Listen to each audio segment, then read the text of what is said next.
It's your girl, Mina Mendoza. Yes. I wasn't prepared for that, Antoine, yet. I wasn't prepared.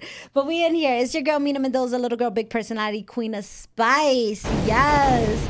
And we got extra special spicy guests with us. We got Renda Writer in the building. Hello there. Renda. It's so happy. Like, I'm very happy right now to see you in the flesh. You know, I was stalking your whole Instagram profile. I was like, oh my God, like I just see the art. I see the people that you have impacted with your art, which is like really like thank you for coming. Thank you for inviting me. I'm gonna bring this mic a little bit down so the crowd can see your face. You know. Yeah, Antoine, thanks for having me, and thanks for noticing. Yes, all that I do. Absolutely. And Antoine, real quick, we're good, right? Because the screen is black. Okay, I was just like, all right, it's not black no more. Yes. We in here. So Renda Writer. Yeah. Yes, ma'am. And then, like, you know what? If we could bring that up real quick, and then maybe Antoine, if we could put the camera on Renda real quick. I just, I can't really see it, but. Okay. All right. Well, hopefully you guys see it. There you go. Yeah. So, Renda Writer. Yes, ma'am. What's your name? Renda Writer. Renda Writer. Yes, ma'am. So, tell me, this is your own handwriting. Yeah. I mean, I brought this because it's just a very relevant example of what I do. Yeah. And this year is the 50th anniversary of hip hop. It is. So I made this in 2018, and I've been listening to hip hop since I was, 7. Yes. And I've always been on this kick of like gratitude, and specifically my own particular gratitude towards hip hop, because hip hop got me into words and wordplay and just the poetry of it all. I love the wordplay. And so from being a kid that listened to hip hop a lot, I then got into poetry, and I did spoken word for like 15 years. So I was writing and recording and performing, doing slam poetry, spoken word, and I did that for a good 10 years. And then that is kind of what introduced me to visual art, because as a poet and as someone that attended and hosted all these different open mic nights, I started to meet artists of all genres, and I started to meet visual artists. And I always had very interesting handwriting. I always got like compliments on my handwriting in middle school and high school. Yeah. And so I always knew there was something to my handwriting, and there was something to be done with it. Yeah. And there was a period of a few years in like 2000, 2001, and 2, where I had this feeling that something was going to happen with my handwriting as a visual medium. But that didn't actually happen until like 2010 or 11. But then I made this piece in 2018. Yes. And I'm really into pushing this piece, because this is the piece that is my way of giving back and saying, if it were not for hip hop, I would not be on this life path. And that is why I sell this. Like the original canvas of this, I sold to a collector in Los Angeles. So she has the canvas. But I took a picture to make prints, and I've been making prints. So I sell the prints to regular like people. Yeah. Okay. So I make, poster prints, replicas of it, and I sell those to regular people. But all of the artists that are mentioned in it, I give them free copies. And I often frame it and give it to them for free, which is like a $200 value. And that's just my way of saying I'm grateful for you. This is grateful for hip hop. Grateful for hip hop. So, and this is the first edition that I did in 2018, and then in 2020 I made a second edition which has like 10 times more names. It's a bigger canvas, it's more names, and it's written much smaller. Yeah. And the original of that I still have, the actual canvas of that. And so I make prints of that also, and I give those prints to those artists for free. And everyone that's in the first edition is also in the second edition. The second edition has all those cats plus a lot more. So real quick, and this is kind of focused on like 80s and 90s in general. Yeah. But the other one has like very current people and like very underground people. And so, Well, let's see right here, because I see you're a chatty Cathy. Yes, I am. Very chatty Should Cathy. I slow it down? So, I see here, we got Big Daddy Kane. So we're going straight with it. I love the second one, Tribe Called Quest. I love Tribe Called Quest. Benita Applebaum. It's one of my favorite songs. She got it going on. That part. KRS-One. Fabulous. I actually saw KRS-One perform. So Newark has a... Move to the mic. Newark has a... They do it like once a year. 24 Hours of Peace? Yes. I did background interviews for it. So awesome. I remember KRS-One was there, Jada Kiss, Freeway, whole bunch of Beanie Siegel was there. A whole bunch of people. Queen Latifah? I didn't get to see Queen Latifah. Okay. I didn't see her there, but I'm pretty sure she was there because she's from Newark, right? Yeah. So, Hakeem Green put that together. Yes, he did. And I met just a lot of people through that. So that's how I remember KRS-One. And I was like, wow, he still was super active with the performance. And what I love about the artists that you have, now, don't come for me. I'm not saying that hip hop is not hip hop anymore. It's just very hard for me to find, I guess, expanded MCs. You know, I feel like artists nowadays, they could rap, they have some poetry, but I feel like an MC, they are a different caliber. Like we're talking about, you know, I feel like sometimes these artists don't really practice, you know, going on stage, and you could tell an MC will practice. An MC makes sure that the voice is crisp, that the microphone is crisp. Yeah. They know how to perform and not get out of breath. Like, you know, that's the main thing. And I feel like a lot of these artists, they come in thinking, oh, I just got to go on stage. No, you actually have to practice it. Yeah. And that's what kind of makes these people different. And even as the list goes on, I love that you have Salt and Pepper, you know, a female in that. I was like, where's the females? Wu-Tang Clan, you know, Staten Island. I love Wu-Tang. I love every artist that you have, your Gangstar. It's just, I keep going. I keep going. And I just love it. So, like, I'm curious, what made you want to just start it? Like, did you start this? Because I know you were talking about, oh, okay, I have really nice handwriting. What made you, like, what was the first piece? Like, how did this start looking when you first started?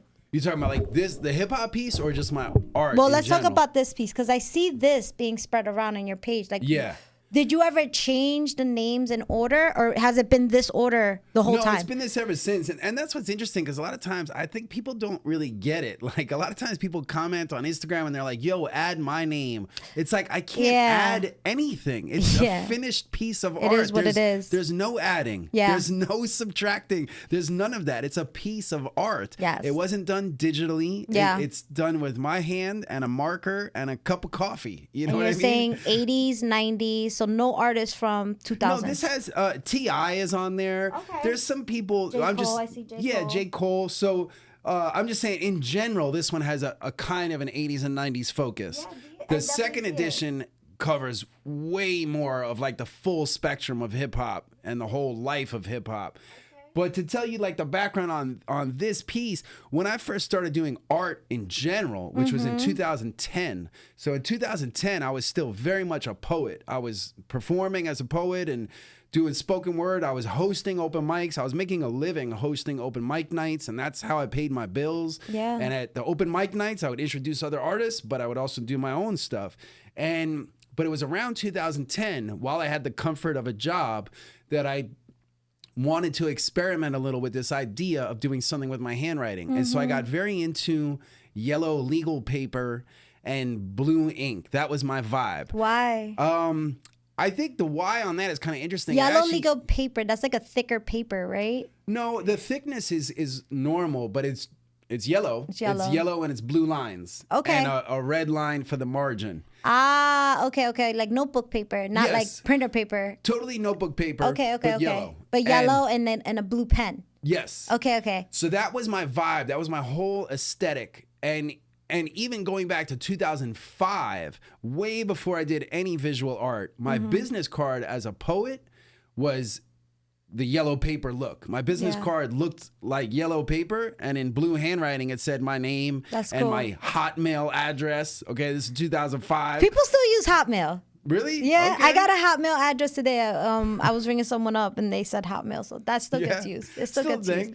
Now, But if you start saying MSN, I'm a little worried. MSN, yeah, or AOL. Like we are not. I don't know. I don't know what you're using. I've been through them all. I had the Hotmail, the Yahoo, the Gmail. Okay. Now I'm pushing Renda at rendawriter.com. Love that. That's the new me. It's my own thing. But so anyways, 2010 was when I was already doing my yellow paper business card for a good 5-6 years. Yeah. But I was like, I just pulled out a yellow piece of paper and I was like, I want to write something. I want to fill up this whole sheet.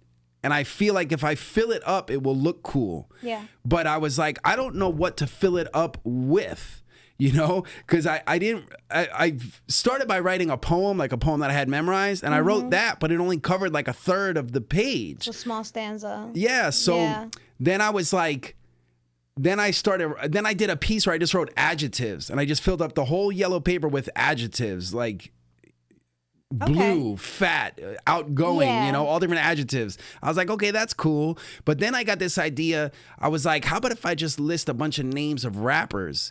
And so that's what I did in 2010. That's the predecessor to this. So in 2010, I had a little 5x7 sheet of yellow paper, and I started writing names of rappers, but I put a period after each rapper. So that was one difference. I put a period after each rapper, and then the very last name, I wrote Vanilla Ice, and I put a question mark. I'm done. So that was kind of like the point. Why'd you do that to him? Yeah, well, I was making like a statement. Why'd you do that to him? Because, you know. Vanilla Ice, he's going to come for you, brother. He might, but you know, it's all love. But that was. It's still like that? Huh? No, Vanilla Ice is not on this, and he's not on the second edition either. And that's not like a diss. I don't know. I just didn't put him on. Okay. But in 2010, when I was filling up this yellow sheet, my goal was to just fill up the sheet, but then I was like, well, what is the point? What is this leading to? So I just thought that would be a cool hook. I was like, if I put a period after every name, but I do Vanilla Ice last and I do a question mark, then like that's cool. That's the point of the piece, you know? I mean, I guess it leaves a little bit of mystery. Yeah, and it's like a conversation piece. People be like, well, why do you have a question mark on Vanilla Ice? And I'd be like, because...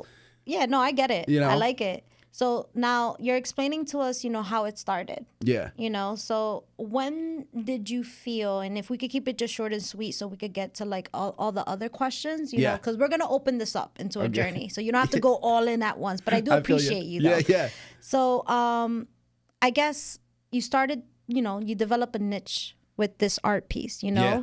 Now, when did you start to notice that it started to, I guess, get a fan base behind it? When did it start getting more recognition? Like what was the point? You said 2010 you started this. So at what year you were like, oh snap, like people are reposting me more, people are tagging me more. When was that moment? That was 2015. So and it took us 5 years from that beginning point where we pivoted to getting recognized more. Yeah, it took a solid 5 years to make any kind of like progress with like people caring about what I'm doing, you know? So from 2010 to 2015, yes, I was doing a lot of the yellow paper stuff and I was experimenting a lot with trash. I was writing a lot on things that I found in the street. I love that. Pieces of wood, furniture, hubcaps, air conditioning vents, street reflectors. Cool. Yeah. So I love that. I was heavy on that. 2010 was yellow paper. 2012, I started writing on trash. And then to the very end of 2014, during Art Basel in Miami, I did a mural. So that was my first mural I ever did. I did that during Art Basel 2014, which is just a time where everyone is like focused on Miami and on what's happening. Yeah, I remember I was 24. The house music scene was starting to really pivot, and I remember Art Basel was like, I feel like that was the time. 2012 to 2014, it was really cool to do Art Basel and not seem like someone just jumping on a bandwagon. Yeah, I feel like after like 2015, 16, it was kind of like everybody knew about it. Yeah. Right. It had spread so much across the world and it got almost too popular. But good for you. You said you did a mural. Yeah. So I did this mural in 2014 during Basel in Wynwood, which is, you know, known around the world. Yeah. And I did this mural. I did a 40-foot by 40-foot wall. And I wrote the phrase, "Love is a risk, do it anyway," which is my original phrase, and that comes from one of my poems. So all of my early artwork and my current artwork really comes from my poetry. So that's why I'm a poet first and foremost, but I currently manifest as this visual artist. But love that. so anyway, so Love is a Risk, Do It Anyway was a line from a poem. And when I got this opportunity, I through the universe met a gallery owner who had a big blank wall, and I said, can I do a mural?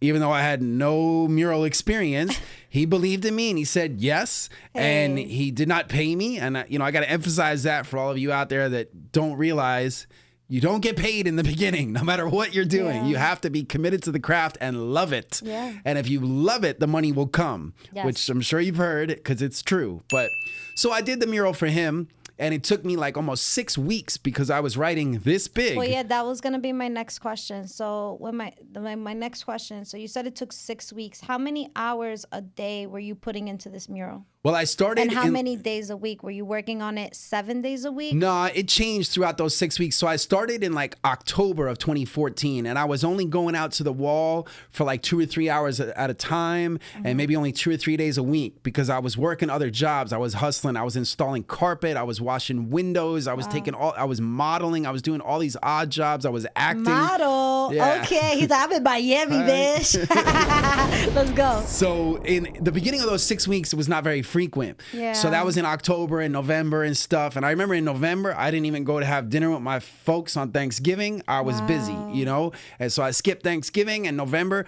I started to get further down the wall. And then I realized, okay, my goal is to finish it by Art Basel. My goal is to finish it like during Art Basel.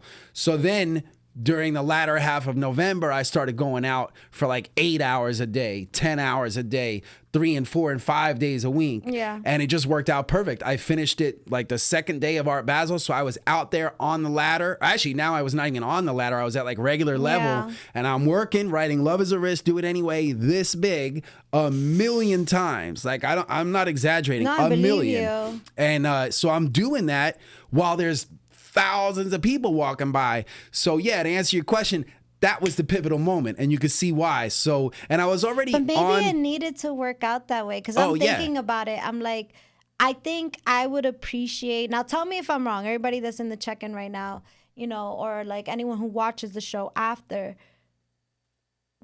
How would you feel? Do you feel like more, I guess, connected to a painting that's already done? Or would you feel more connected to a painting that is getting done live in front of you?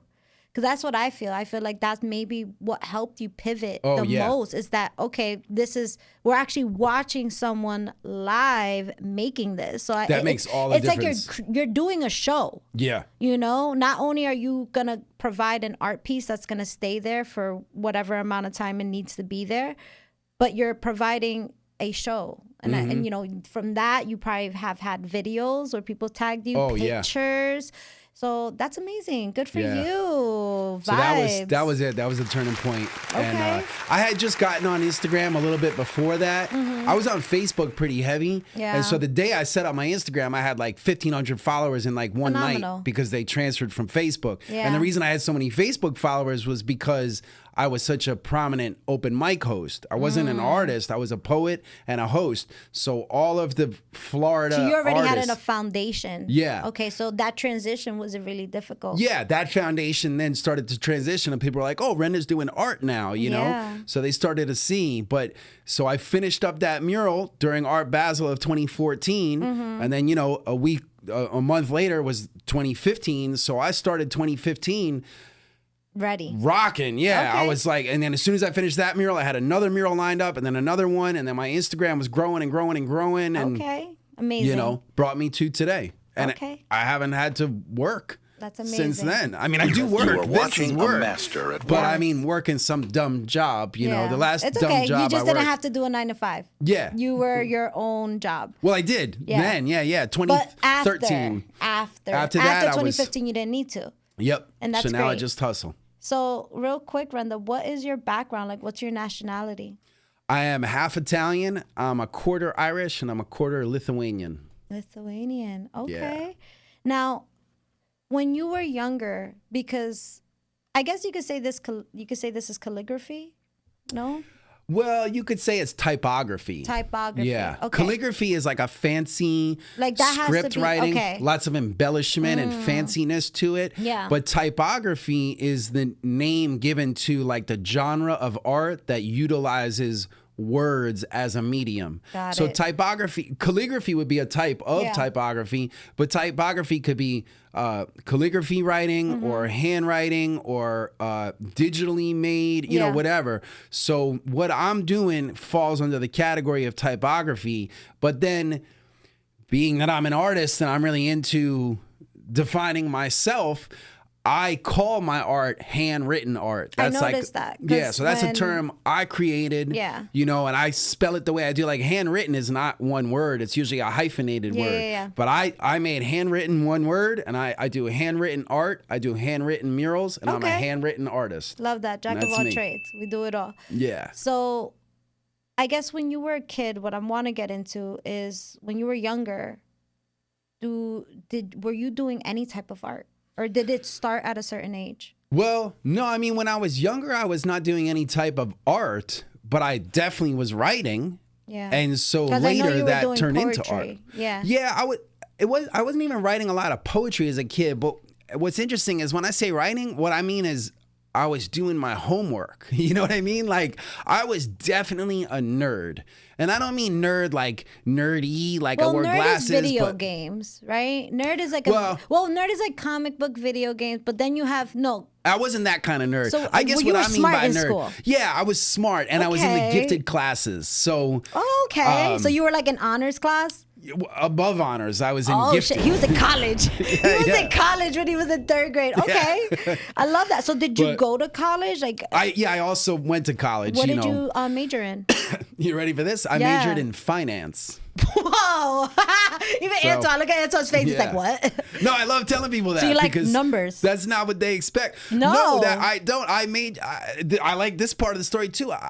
When people say like, why did you major in finance? I'm like, I don't know. I really don't know because I went to college. I was 18. Yeah. I went to the University of Florida, which is a very big school. There was 50,000 kids. So you're not getting much hands-on guidance. Yeah. I didn't know how to pick a major. I didn't know what I was interested in. I didn't know what any of this stuff meant. All I knew was that I didn't want to go like medical or law. And I had a lot of friends that were pre-med and were on the law school path or whatever. And so I knew what they were doing. And that was like the only example I had around me. But as far as me, I had no idea what finance meant, marketing, any of these business words. I literally did not even know what they meant. But when I was a junior, I went to register for classes and you had to pick something. Yeah, it was like I've been there. And so it was just like you can't register for classes until you declare a major. So it's like 11 o'clock at night, and I'm like, finance. I heard that is numbers and money.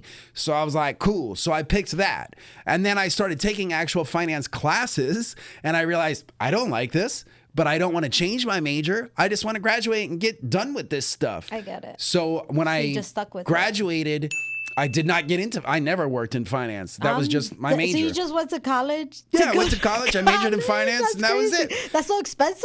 Yeah, it was an expensive. But I'm here for it. You paid for that education. But I was a nerd in high school, so I got a lot of scholarships. So it's not like I really wasted my parents' money. Okay, good. You know, so I got a lot of scholarships. I wasn't fully scholarshiped. They paid some, but my parents were smart. They had me on the Florida prepaid college program. So they started paying for my college when I was like 13. Oh, wow. Which locked me in at like lower rates. Okay. So they paid for some of it. The rest was scholarship. I graduated with a degree in finance and a minor in economics. And as soon as I graduated, I moved from Florida to New York City to work an unpaid internship at Columbia Records. Oh, wow. Because I was a hip hop head and I didn't know what I wanted to do with my life. I knew it wasn't finance or medical or law. Yeah. But around the time I was 20, like I was a senior, I was graduating, I didn't know what I really wanted to do, but I just started to think a little and I started to tap into that cliche advice of like, do what you love. Yeah. And I was like, well, I love hip hop. So I want to work in the record industry. But the record industry doesn't care if you have a degree. Yeah. If you want to work in the record industry, you start as an intern. So that's what I did. I moved to New York. I took an internship at Columbia Records. I did work in the industry for a bit. That fizzled out. I don't want to give you my entire life story, but eventually it led to let's keep it short and sweet. Yeah, short so and that's sweet. the answer to that. That's that. Thank you for sharing that. Yeah. So we okay, so this kind of just came to you at the right moment.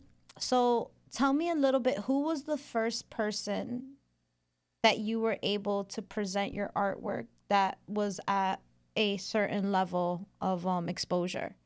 Well, I mean, with this piece, you know, from looking at my Instagram, this piece I've given to like all these different rappers. Who was the first person? The first one was Hakeem Green.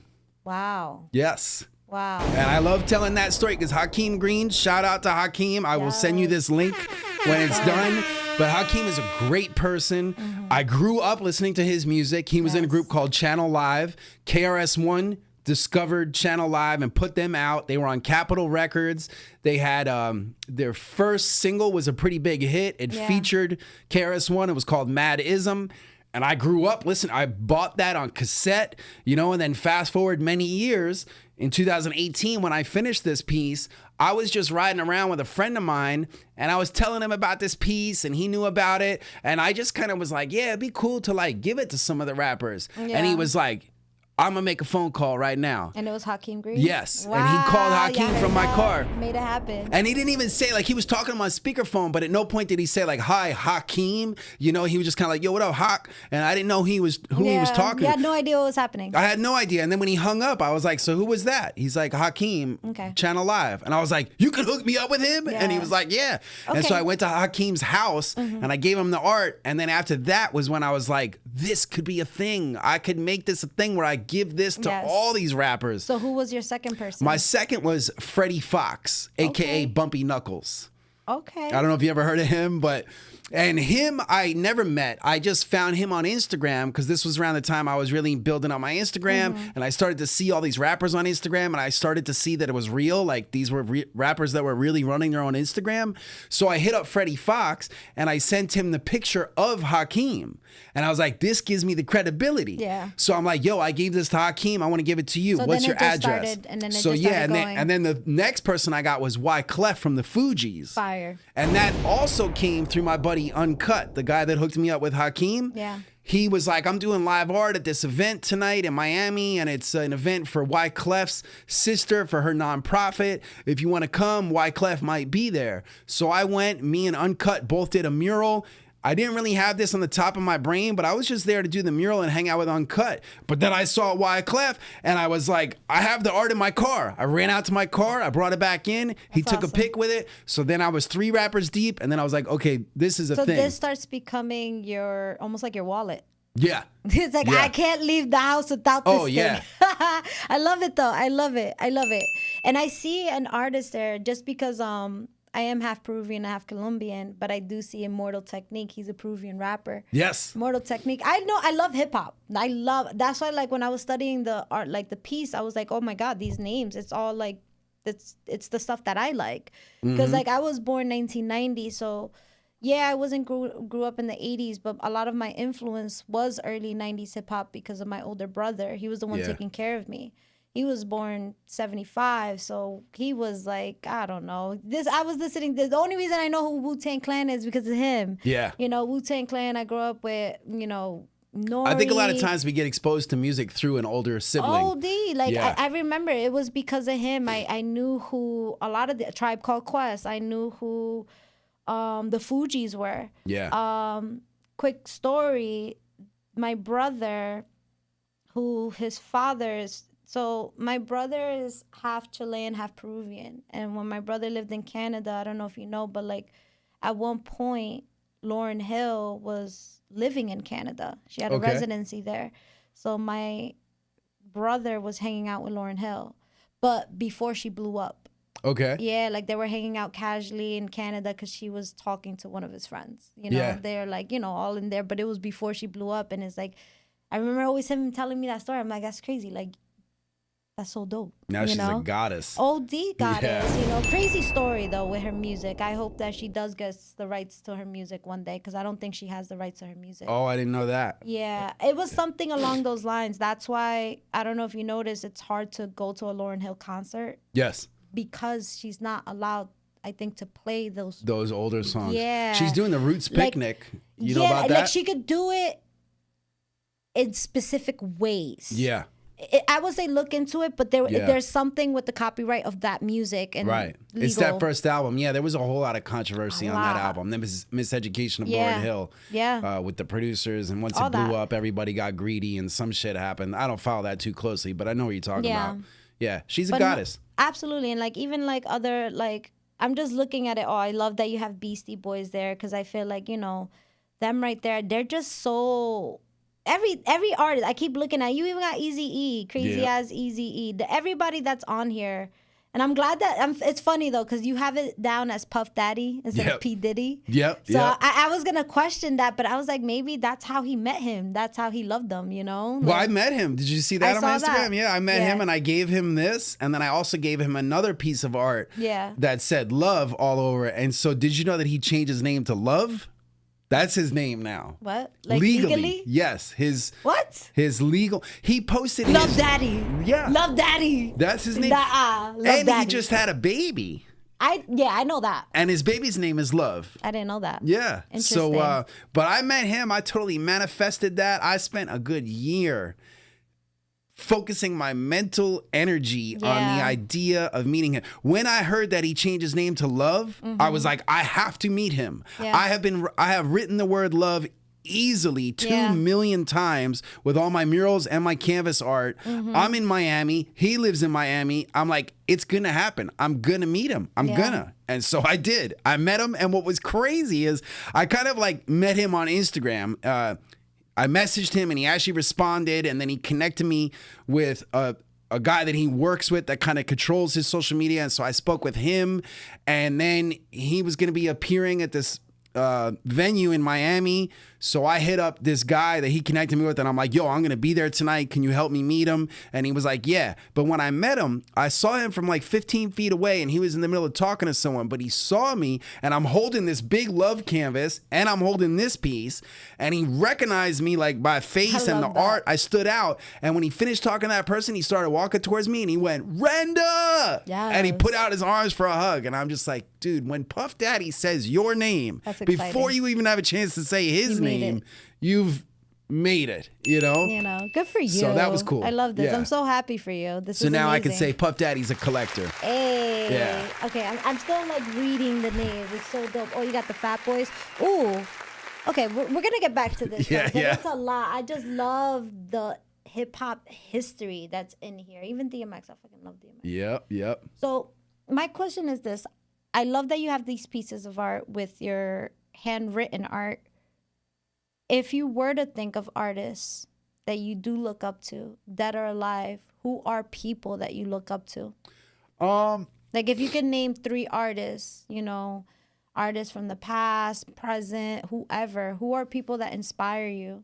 I guess I'm probably most inspired by, and I guess I'd rather say inspired than like look up to, but I'm inspired by a lot of like my contemporaries, my friends, other New York artists and other Florida artists, and just people on Instagram, Anybody that you want to shout out right now? Yeah, I would definitely give a shout out to my friend Sack6. Sack6 is a street artist based in New York. He lives in Manhattan.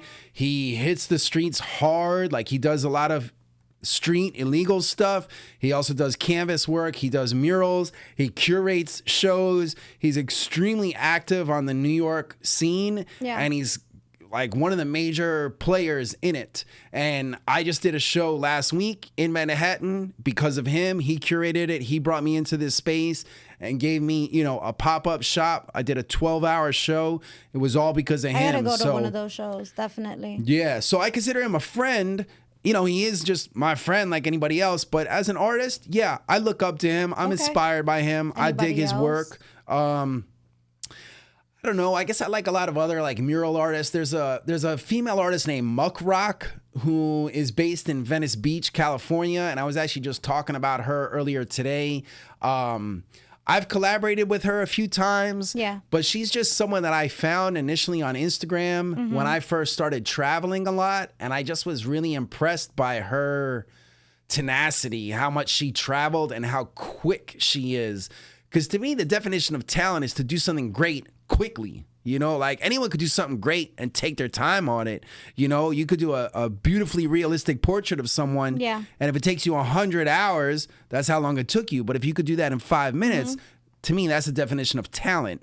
So Muckrock is talented, and she inspired me big time. And I got a chance to work with her, you know, a couple times. Yes. But I don't know. I guess some other people would be like... I guess we can name one person just because it is 7:37. Yeah. Stay on time, my friend. There's also another mural artist in New York named Jason Naylor. I like his work. I've met him a few times. He's not really a friend, but he's an acquaintance. And he just hits it hard. I think one thing that I like about him that inspires me is that I see that he really does a lot with his art in like the corporate world. He's always doing like these branding sponsorships, working with like major brands like a Maybelline or a Nike or Puma or whatever. Also, there's a girl named Chantel Martin, and she's an artist too. So both Chantel and Jason, I really look at them like, wow, I love how they get the bag. They get the real bag. They work with the corporate people, and they do these major projects. And I've done some major projects, but a lot of my grind is more like ground level, like hustle work. But I like to, and I aspire to do more of those bigger things. And when I watch Jason Naylor or Chantel Martin, they're like constantly doing big things. Okay. So if we could keep things short and sweet with the next answer, love, if you had to pick someone from the past, because I'm going to be honest with you, I know Basquiat didn't do handwritten things, but what you said reminded me of something that Basquiat would do. When you were like that, I would do my art on trash. Yeah. That's something that I know Basquiat, he just did it wherever. Yep. And I remember like there were people out there. I remember he just was a starving artist. And at some moments, because there were moments where he was really well. Yeah. But I feel like there were moments where he was just very desperate to sell his art that he kind of just would write it on a napkin. And I'm like, oh my God, like that napkin is probably worth 15 grand. Yeah, that's why when it comes to artists of the past, I would say 3 names. I would say Basquiat. Nice. I would say Keith Haring. Oof. And I would say Purvis Young. Love that. A lot of people have compared me to Keith Haring. When they see the simplicity of my art, the usage of colors and lines, a lot of people have compared me to him, and I kind of heard of him because of that. I think the first person that said your art reminds me of Keith Haring, I was like, who's Keith Haring? So I had to look him up. But then when I looked him up, I'm like, oh, I've seen his art. I just didn't know that was him. And then I got deeper into him, and I was like, okay, he doesn't really do the same stuff as me, but there is a similar vibe. Yeah. And so I see why people say that. But also Basquiat, and I say that for real, not just because you brought him up, but I watched a documentary called Radiant Child, which is, have you seen that? So that inspired the shit out of me. Yeah. And it was a similar thing when I was doing art on trash in like 2012. I remember I showed it to a friend and he was like, oh, that's garbage. Or he said something like, that's garbage art. And at first I was like, what do you mean? I was like mad. He's like, no, that's what Basquiat did. And that's what he called it. And so then I got into researching Basquiat, and when I watched Radiant Child, that blew my mind. I'd like to watch it again tonight. Everybody check out that documentary, Radiant Child, if you really want to look at like just everything. Because is the crazy things about artists is just that when you're a good artist, you don't just get famous right away. Like when you even think of Van Gogh died. And then he became famous, I believe. He didn't get famous till he died. Even Edgar Allan Poe as a poet, he didn't get famous until he died. He died and they were like, oh my God, look at all these poetry. Wow. Oh, he's dead already though. I hope his family did get money though. But it's just like, it's the passion, you know? It's like people could tell when the whole point is that you can't make it a hobby. You have to make it a way of life. Yeah. And that's what I do enjoy. Like when I hear you talking, I feel that. Like I feel when you said the story, like, hey, I went to Miami. I didn't get paid for this, but I made sure it was going to get done. Like you don't do projects like that for fun. I mean, yeah, it is. It's exhilarating to do something, you know, like that. But you're doing it, I feel like, because it's you. Yeah. And it's the footprint you want to leave on this earth. I think when it comes to art, a true artist does art because they don't know how to not do art. Yeah, that's what I'm saying. I mean? Art is everywhere. Yeah. Like, so that's what I feel like is a true artist. Like it doesn't stop. Yeah. It just will keep going, you know? I look at like Frida Kahlo, like she was handicapped in her bed. And the reason why people always ask, like, oh, why she drew her face? Because that was the only thing she looked at. Yeah. So she was like, I'm going to take what I could see, which is a mirror, and just draw this. Yeah. But that's why she drew her face so much, because that was the only thing she really had every day. But she didn't stop. No. And that's why studying the lives of artists is just as important as studying the art itself. And now in this day and age with the internet and social media, you can get such a good glimpse into a person's life. And even some of these older ones that are pre-social media, luckily we have documentaries about them or just books about them. But yeah, and then Purvis Young was the other name I said. And Purvis Young was kind of like the Miami version of Basquiat. And he didn't sell hardly any paintings while he was alive. Yeah. But after he died, his paintings were going for millions of dollars. He was homeless for a while.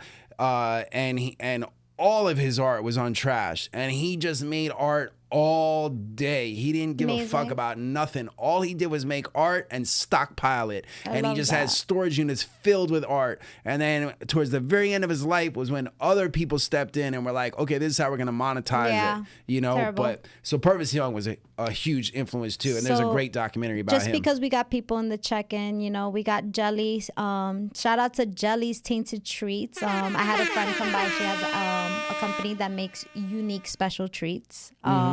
Infused with THC, but she gave you a compliment. She said super talented. Thank you, thank you. We also have Matthew Zaytoon. Shout out to Matt. Shout out to Prototype Patterson. He's just being silly. He's like, y'all call me the Billy Goat. He's just being silly. Billy Goat. We have Caitlin Gonzalez. Shout out to First Class Second Place. He says, shout out to Bumpy Knuckles. He says Renda's got a great radio/podcast voice. Bumpy Knucks. Yes. And then we have Chris 973, Old Soul, Real Hip Hop Still Lives. So people are digging this. I love this. That's what I said. Like, I feel like through this conversation, like, I love this because I could actually really relate to this. I love just like the rawness of that hip hop era. Cause like to me, it's like I take it back to like that MC. It's like it's such a difference. Like no one like freestyles anymore. I mean, they do, but like they kind of prepare themselves for it. No one kind of like, I don't know. I feel like it's missing. Something's missing. You know what I mean? But you just gotta look. Like, you know, one advice I would give is like if there's a 80s or 90s artist that you like, type them in on Spotify and then watch what newer artists like related come up. Yeah. I see some things like that. No, I definitely do it like that. That's how I find some of the music that I like. Yeah. You know, because one thing that I do appreciate now, I feel like I stick with this forever. I do the whole lo-fi hip hop beats 24/7. I love that. Just instrumental. I love that. I love that. It makes my mind calm. I get things done. Do you find yourself freestyling a little bit? A little bit. That's a secret thing. Secret things. So real quick, let's get back to this interview though. So, all right. One, I gotta ask you a question because there is shout out to Vegan Wine. Vegan Wine's in the check-in. So we always ask this guest every question. Okay. So I want to know, what is Renda's favorite sandwich? You only got one try. What's the sandwich? How are we ordering it, and where are you getting it from? Or if you're making it yourself, either or. What's your go-to sandwich? I'll probably buy a sandwich before I make a sandwich. And this is a great question because I love sandwiches, period. Sandwich. You know what? I'm going to give a shout out to La Spada's Original Hoagies in South Florida with 5 or 6 locations, but they're based in Fort Lauderdale primarily. And I used to work there 3 different times in my life. When I was 18, when I was 25, and when I was 33. Okay. And remember, I'm a college graduate at 25 making sandwiches, and then at 33 making sandwiches. Oh, wow. So they played a very interesting role in my life as a person, but their sandwiches are the bomb. Okay, but what sandwich is Renda eating? I would get, if I was at La Spada's Original Hoagies in Fort Lauderdale right now, I would order a 12-inch large monster, which is a monster. It's called the monster sandwich. It's ham, roast beef, and turkey. It's like, I guess 8 ounces of ham, roast beef, and turkey laid on the bread first. Then we got some lettuce, tomato, sweet peppers, hot peppers, onions, salt, pepper, oregano, and oil and vinegar. And then on top, more ham, turkey, and roast beef. And so they blanket it, and they put the ham, turkey, and roast beef on top of the veggies, and then take the knife and tuck it in on the left and right side. How do you fit this in your mouth? Because of the meat blanket. It's a meat blanket on top. Yeah, it's but yes, wild. then it's like this big, and you got to open your mouth all the way. And if you eat half of it, you're good. And the other half, you can save till later. But so I give them a shout out because I worked there and they played such a role in my life. But their sandwiches, their style of sandwich, they originated in Chester, Pennsylvania, which is where this style of hoagie comes from. But that's the go-to sandwich. But also, I'm a New Yorker now, so a bacon, egg, and cheese on a roll is also a go-to. I had one this morning, bacon, egg, and cheese, and mayo on a roll. Oh, I like that. I always get bacon, egg, and cheese with mayo and hot sauce on a roll. Yes. That's my fave. But the bacon got to be crispy. The bacon got to be crispy because it's weird when it's like all soft. It's like, some of these bodegas do it different. I always say make sure the bacon's crispy. Great Okay, question. so shout out to Vegan Why. We got Renda's favorite sandwich. Well, sandwiches. All right, so let's keep this going because we do have, I was going to ask, Antoine, you think we could go 5 minutes over? Cool? All right. I was like, oh, time is going by so fast. Okay, so I'm going to give you something that's called the Spice Card, Renda. Okay. Now, this Spice Card, think of it as a American Express platinum. Like, you don't have to own nothing, but you are only allowed to use the card for 24 hours. So like you just gotta make everything count. But after 24 hours, it's like some Cinderella shit. Like it just disappears. Okay. So I'm gonna give you the Spice Card. All right. What are we doing? What's the first thing we're doing? You got 24 hours. You could do whatever you want, buy whatever you want, but you only have 24 hours to make this happen. I think I would spend those 24 hours doing murals. And I would probably be able to... Where? All over. Well, I would have a private jet, right? Okay, I got the Spice Card. So I would maybe start in Miami, do a quick mural, like a 1 hour mural in Wynwood. Then I would jump on the private jet and I would fly to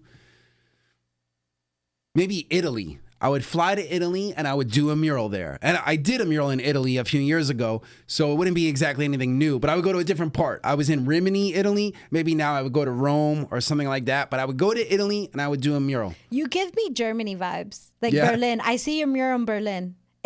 Yo, tell me not. If you do your mural in Berlin, because there's major hip hop and like house culture, that would be cool. But just that would be go cool. ahead. So we got Miami. We got Italy. Yep. I start in Miami and then I fly on the jet to Italy. Okay. I do a mural, maybe a piece that I could do in like, say, 2 or 3 hours. Okay. Then I jump on the jet and then maybe I fly to Greece. Greece. Yes. Okay, so we're still in Europe. Uh-huh. So we got 3 places down. Quick flight from Italy and Greece. I've never been there, but from what I see, like on Instagram and on the internet, it's nothing but beautiful white walls, you know? And like the whole vibe there is... Yeah. So maybe I go to Santorini, do a mural, something that a quick banger, maybe a 10-foot wall, something that I could do in 2 hours, whatever. Finish that up, jump back in the jet, and then maybe I'd fly to Egypt. Egypt. Yes. Okay, that's cool. I would fly to Egypt. I've never been to Africa or any of the countries in Africa, so I would manifest an Egypt connect, someone that could hook me up with a wall, and I would do that. Okay.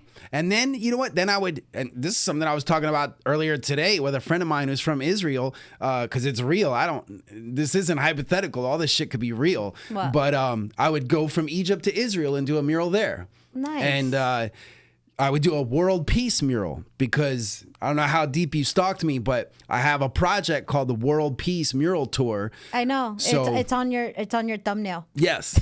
It's on there. In addition to all the general murals I do that say love or say all different things, Yeah. I have this project where I write world peace over and over and over. So I feel like Israel needs that message, just like the whole world does.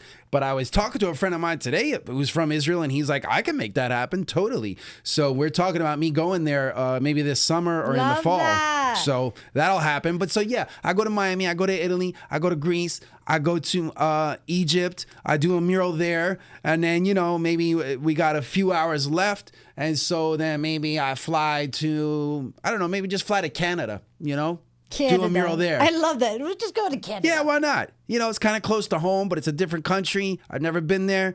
And then, just mosey on back to New York and get a bacon, egg, and cheese. Get a bacon, You know egg, and cheese, seal the deal. Okay, Yeah. I love this. I love this. You definitely, if you ever get to do this, you got to film it 24 hours. Drink mad coffee. You got to stay awake the whole time. I love this. I have a question for you because now that, like, you know, I got an artist in the building, I always wanted to ask another artist this question. What is your opinion on Banksy? I like his art. I like it a lot. When I look at just like the art itself, I like Banksy's work. Yeah. I like the fact that he's been so anonymous. I think that's very creative. That is art itself. I think that he's doing a great job as living art. You know, he not only is an artist, but he is a piece of art because he's maintained this anonymity.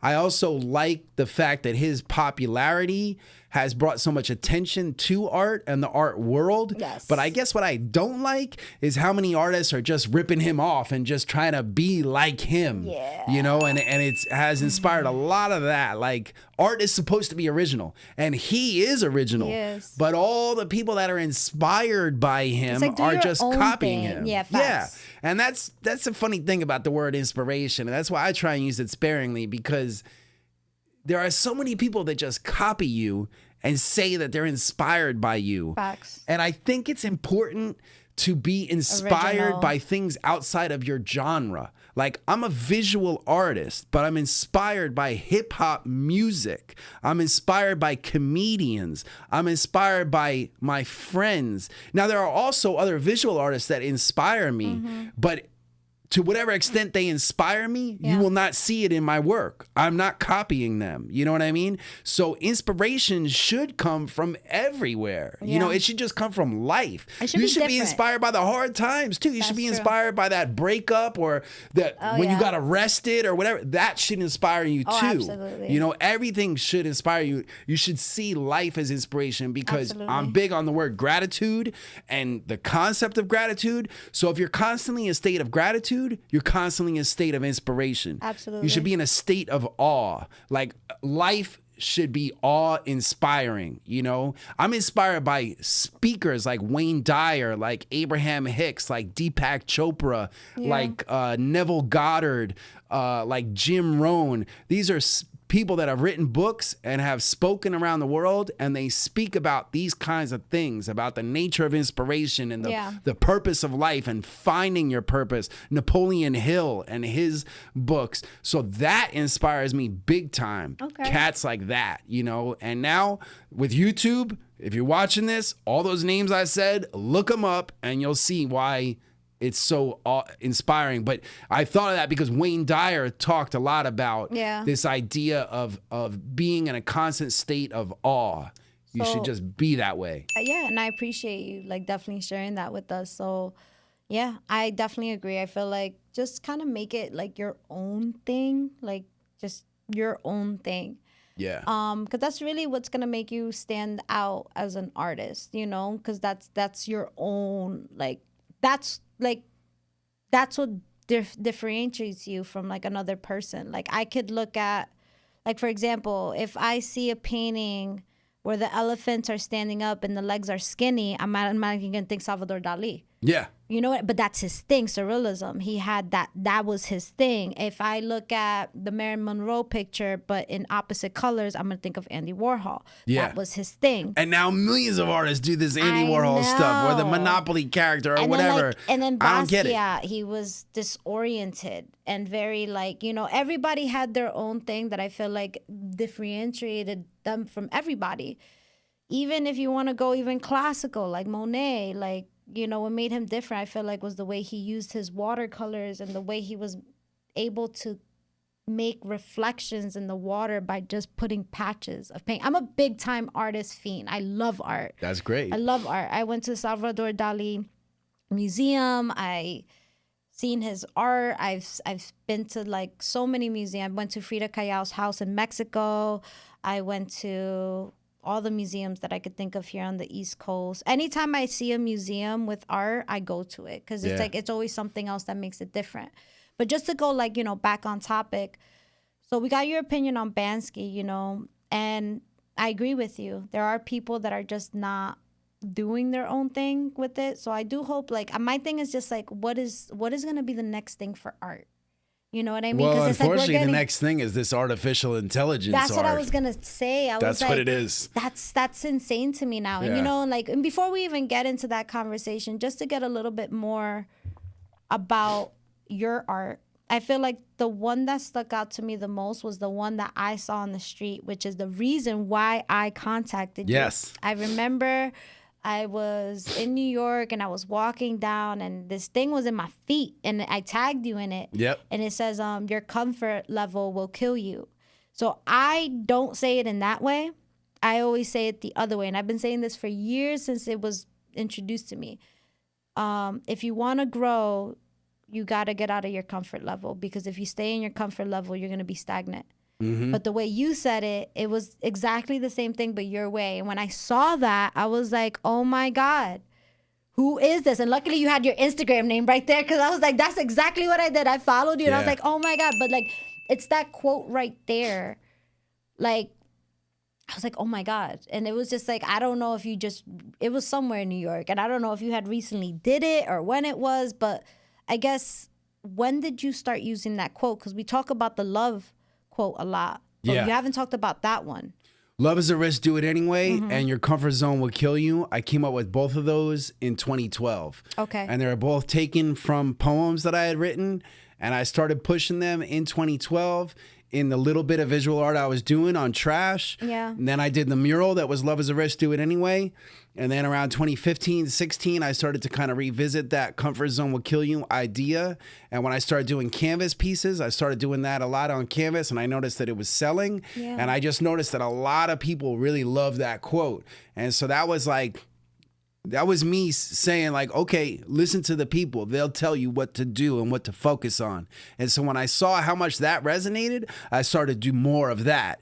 And then I had a friend in Miami that made stencils. He was like a metal worker. So he made me this durable metal stencil, like steel, and it will never go anywhere. So now I got this super durable metal stencil that says your comfort zone will kill you at Renda Writer.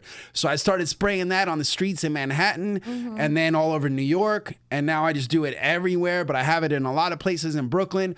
And I love that that is how we met, because that has led me to a lot of opportunities, relationships, fans, Instagram followers, whatever. And it's just like really important to do everything and follow your impulse, you know, like indulge your impulses, whatever you I could have just been drunk and walked past it. Yeah. Just like, nah, I'm looking at my feet. What is that? Oh, this is But cool. You took note, you know, and then, you know, you're a person that has a podcast. So you look me up and you're like, okay, I'd like to have him as a guest. And now I'm here. But that's what I'm saying is I always indulge my interests and my hankerings, my inklings, whatever I get a little feeling to do, I try to do it because I don't know the result, but the result will happen. Facts. And it will be something that I probably can't even imagine. Yeah. And so that's a great example. I have met a lot of people and done a lot of things. Is this your first time on a podcast? No, I've been on a whole bunch of podcasts. Oh. But a lot of the podcasts I've been on have come about in this kind of a way. Like I'm very into serendipity and synchronicity. Love that. And everything cool I've done in my life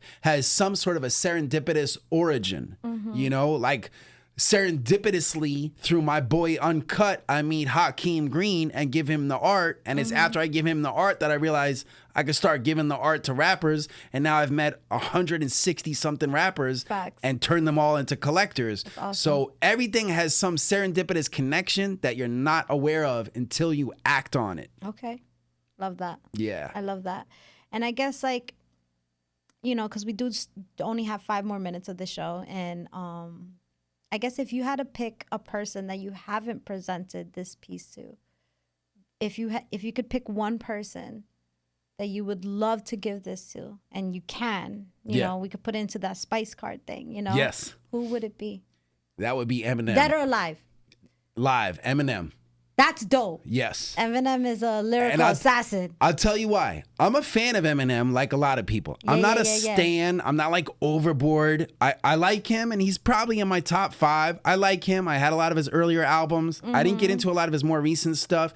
I like Eminem like anyone that likes hip hop likes Eminem. He's fucking amazing. Okay. But The reason I say Eminem as a quick answer to that is because he was inducted in the Rock and Roll Hall of Fame a few months ago.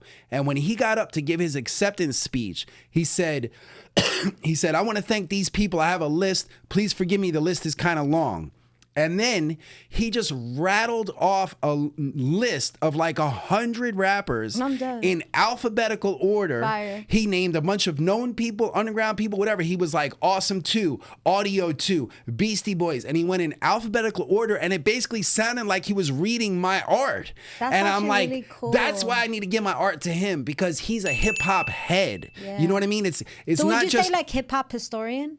Yeah. Okay. I mean, that's what he is. That's what I am. That's what I'm saying. So not only is he an amazingly talented rapper and probably one of the greatest, but he's such a fan of the music and the culture. And he always makes a point to make it known that he's a fan first, and that he's a fan of all these people. And that was just a few months ago. And then I found some clip when he got a Grammy in like 93, and he did the same thing. He got a Grammy at 93? Something like that. Sir. Well, maybe not 93. Yeah, because I was like, his album came out in 98, 99. Okay, my years are off. 2003, I guess. That. But a long time ago, he won, I guess, a Grammy, and he did a similar thing. It wasn't as long of a list, but I saw this clip on Instagram, and I'm like, holy shit, he did this even earlier. So I'm like, I really got to meet him. And then he also had this kick where a few years ago, he was on a tour, and every night he wore a different shirt that was like a custom shirt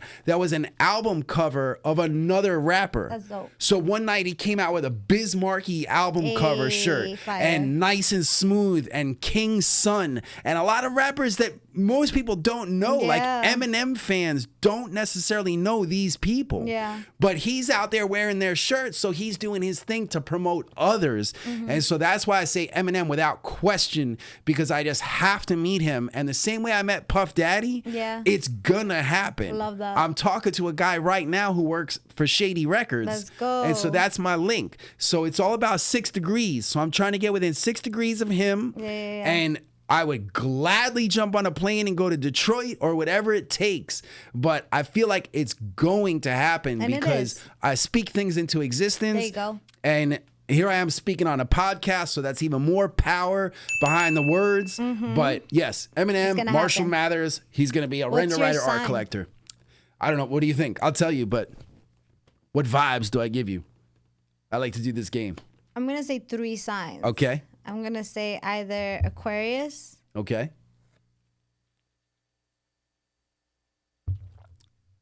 I'll let you say them all before I tell you. Gemini. Okay.